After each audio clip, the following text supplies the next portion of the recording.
Reka nkwifurize gukomeza kugira ibihe byiza kuri udukurikiranye kuri YouTube channel ya Igicumbi News Online TV, nako ukomeza kugenda ukubwa neza cyane. Nitwa Emmanuel Niyonizera, nako mpindukanye siporo, ariko mbere yuko mbagezaho iyi nkuru kuri subscribe kuri YouTube channel ngo tubashe kuba twabana neza cyane, ukomeze kugenda ubona amakuru ndetse n'ibiganiro bitandukanye we n'ubusesenguzi bwimbitse tukugeza no kuri ino YouTube.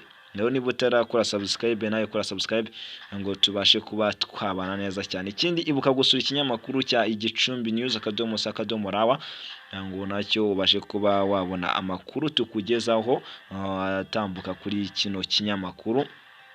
Twizera ko rero aho dukurikirana hose uri mu bice bitandukanye bigize isi wumva ururimi rw'ikinyarwanda, komeza kugenda ugira ibihe byiza cyane. Hanyuma rero reka duhite duhindukana siporo nk'uko nari mbibabwiye, aho Kwizera Olivier uyu munyezamu w'ikipe ya Rayon Sport ndetse n'ikipe y'igihugu y'u Rwanda Amavubi, rwose nyuma y'iminsi 19 uyu munyezamu afunzwe agiye kugezwa imbere y'ubutabera. Akaba ari umunyezamu Kwizera Olivier w'ikipe ya Rayon Sport ndetse n'ikipe y'igihugu y'u Rwanda Amavubi. Aho tariki ya 4 Kamena 2021 nibwo urwego rw'igihugu rw'ubugenzacyaha RIB rwatangaje ko rucumbikiye abarimo umunyezamu Kwizera Olivier bose bakekwaho gukoresha ibiyobyabwenge.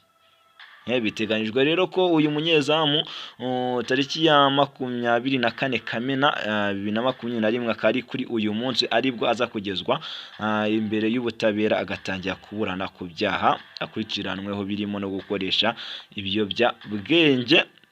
Ubwo Kwizera Olivier yafatwaga akaba yarafatanwe n'abandi bakinyi barimo na myugariro Runanira Hamza wakiniye ekipe ya Marine Football Club aca muri Rayon Sport yewe n'ikipe ya Bugesera United.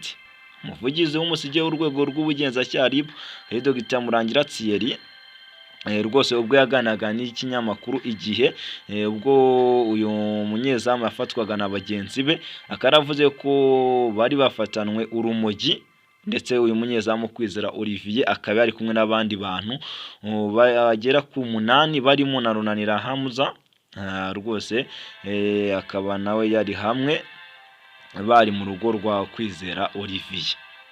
Umva ko rero rwose ari ibintu bitoroshye na gato, aho kugeza amagingo aya ngaya rero aba bombi bafungiye kuri sitasiyo ya RIB ya Kicukiro.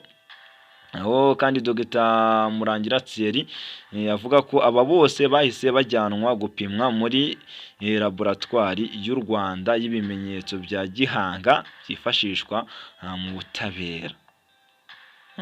Akaba rwose ari gutyo ibintu bimeze kuri uyu munyezamu Kwizera Olivier. Mu butumwa bwe rero yavuze ko ibi bibabaje kubona abantu bakabaye bafatirwa urugero rwiza aribo bakora ibyaha, yibutsa n'abantu bose ko bakwiye kwirinda ibiyobyabwenge. Itegeko rya nomero 68/2018 ryo kuwa 30 Kamena 2018 iteganya ibyaha by'ibihano muri rusange. Ingingo ya 163 ivuga ko umuntu wese ufatanwa urya, unywa, witera, uhemuka cyangwa wisiga uburyo ari bwo bwose bw'ibiyobyabwenge cyangwa urusobe rw'imiti ikoreshwa akoze icyaha, iyo abihanijwe ahanishwa igifungo cya burundu n'izahabu itarenze miliyoni 20 y'amafaranga y'u Rwanda, ariko itarenze miliyoni 30 ku byerekeye ibiyobyabwenge bihambaye. Andi makuru avuga ko rero inzego zibishinzwe zashatse gupima aba bose bakoreshejwe ibizamini byo mu maraso ngo hamenyekane niba koko barakubikoresheje, ariko Kwizera abitera utwatsi. Kwizera Olivier rero azamukiye muri ekipe y'Isonga akayikinira hagati ya 2011 na 2013. Yamenyekanye cyane ubwo yari mu ikipe ya APR hagati ya 2013 kugera muri 2016. Nyuma rero uyu munyezamu akaba yaraje guhita aca muri ekipe ya Bugesera anyuramo umwaka umwe muri 2016, yerekeza muri yerekeje muri Free State Stars yo muri Afurika y'Epfo 2017 akinira kugeza mu ntangiriro z'uyu mwaka wa 2015 ubwo yaje guhamagarwa rero mu ikipe y'u Rwanda Amavubi nkuru rwose. Hanyuma umwaka w'2019 uyu munyezamu asinye ikipe ya Bugesera ya Gasogi United ayikinira amezi 6 gusa, ntiyatinze kuko yahise yerekeza muri ekipe ya Rayon Sport, aho uyu munyezamu rero ari nayo yaraherereyemo kugeza magingo aya Kwizera Olivier. Ubwo twavuga tuti RIB irakomeza ibikurikirane, ubwo andi makuru natwe tuza kumenya kuri iyi nkuru tukaza kuyabagezaho mu biganiro bitamugira ibihe byiza.